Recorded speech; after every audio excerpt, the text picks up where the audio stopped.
So here we have a series and the sum to n terms is given by 3069 divided by 512. We need to find out the total number of terms present here. So let's begin. So we know that sum to n terms of a given geometric progression is given by the formula a times r1 minus r raised to the power of n divided by 1 minus r, with the condition that the value of r, the common ratio r, is less than 1. Here a represents the first term.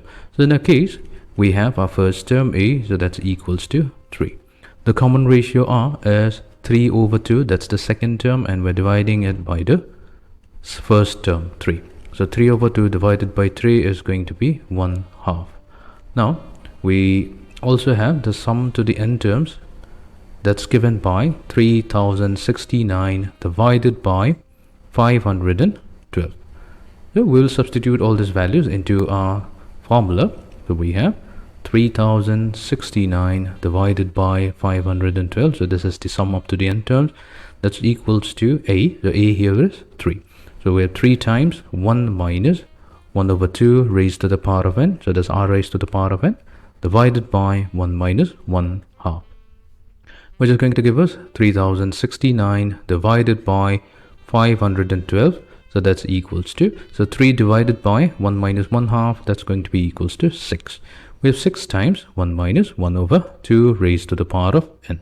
So let's further simplify it. We're going to divide both sides with 6, with 3069 divided by 512 times 6. So 6 can be also written as 3 times 2. So this is equals to 1 minus 1 over 2 raised to the power of n.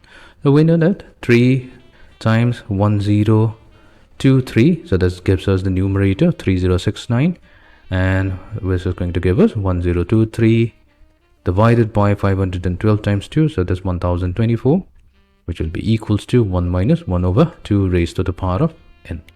Now we have 1 over 2 raised to the power of n, so this will be equals to 1 minus 1023 divided by 1024, which will be equals to 1 divided by 2 raised to the power of n equals to, so if we subtract 1023 divided by 1024 from 1, so we're going to get 1 divided by 1024.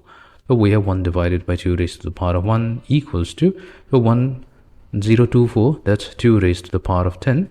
Or we can simply say 2 raised to the power of n equals 2 raised to the power of 10. So the base is exactly the same. So we have n value equals to 10. So that means there will be a total of 10 number of terms.